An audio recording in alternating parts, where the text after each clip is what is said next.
He was a Hollywood giant, an Academy Award-winning actor whose rugged charm and intense performances left an indelible mark on the film industry.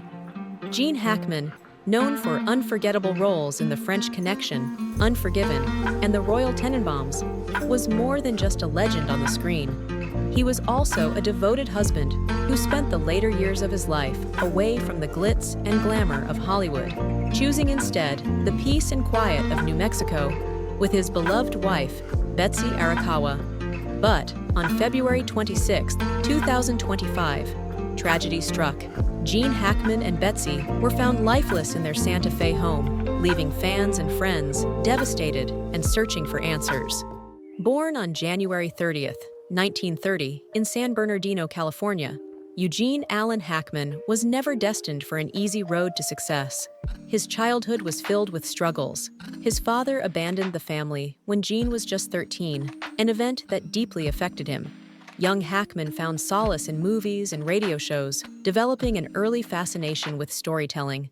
At 16, in search of adventure and a way out of his difficult upbringing, he lied about his age and joined the U.S. Marine Corps. During his time in the service, he worked as a radio operator in China before returning home to navigate an uncertain future. Like many veterans, Hackman found it difficult to settle into civilian life. He drifted from job to job, truck driver, furniture mover, and even a soda jerk, never quite finding his calling. It wasn't until his mid-20s that Hackman discovered his passion for acting. Enrolling in the Pasadena Playhouse, he trained alongside another struggling young actor, Dustin Hoffman. However, their instructors weren't convinced of their potential. Hackman was once voted least likely to succeed by his classmates. But Gene was determined. He took rejection as motivation, moving to New York in the early 1960s. There, he formed a close friendship with Robert Duvall and Hoffman, all three of them struggling actors barely making ends meet. It wasn't an easy climb. Gene worked as a doorman and furniture salesman while auditioning for roles. But his persistence finally paid off when he landed small TV appearances, leading to his breakthrough in Bonnie and Clyde, 1967, where he played Buck Barrow. His powerful performance earned him an Academy Award nomination, and Hollywood took notice. Hackman quickly became a leading man, starring in films that showcased his intensity and depth. The French Connection, 1971, cemented his place as one of the finest actors of his generation, earning him his first Academy Award for Best Actor. He later delivered iconic performances in The Conversation, Mississippi Burning, Hoosiers, and of course, as the villainous Lex Luthor in Superman. Unlike many of his contemporaries, Hackman was never drawn to the trappings of Hollywood. He disliked celebrity culture and kept his private life out of the spotlight. By the late 1990s, he began slowing down, choosing projects carefully. After Runaway Jury, 2003, he quietly retired from acting, officially confirming in 2004 that he had stepped away for good. While Hackman built a career playing complex, intense characters, his personal life was grounded in something much simpler: love and companionship.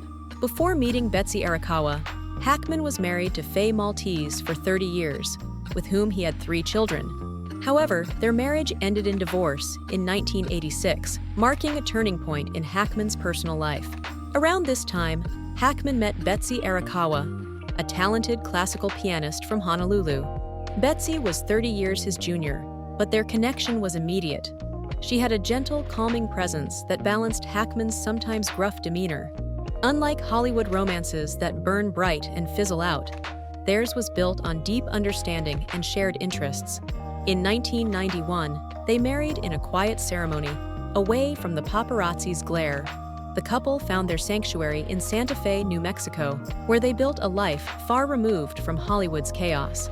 Betsy co-owned a home decor business called Pandora's, while Hackman took up writing, publishing historical novels. They spent their days biking, enjoying nature, and embracing a slower pace of life.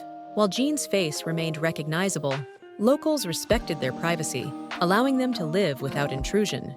But on February 26, 2025, their idyllic world was shattered. A maintenance worker, concerned by the unusual silence at the Hackman residence, entered the home and made a chilling discovery.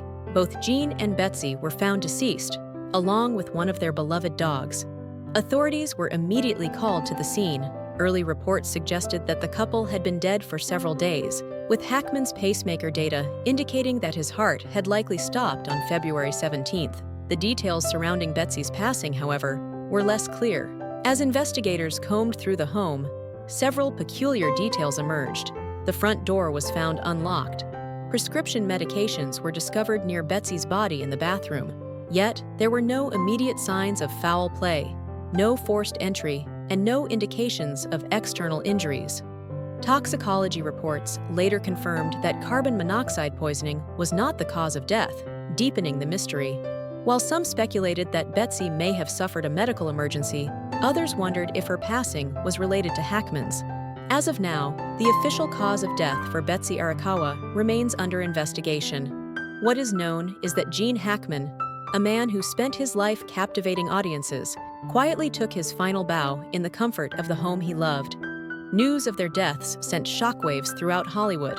Clint Eastwood, who directed Hackman in Unforgiven, said, "Gene was the finest actor I ever worked with, a true legend, a dear friend. I will miss him immensely." Francis Ford Coppola called him a genius, a force of nature on screen.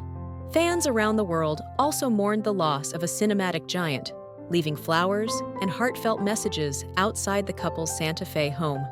Though Gene Hackman has left this world, his impact on cinema remains undeniable.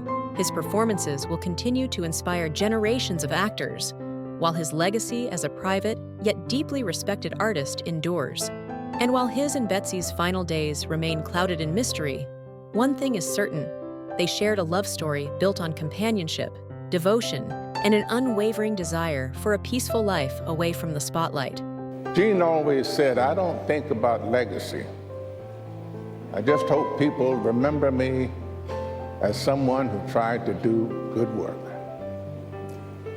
So I think I speak for us all when I say, Gene, you'll be remembered for that and for so much more.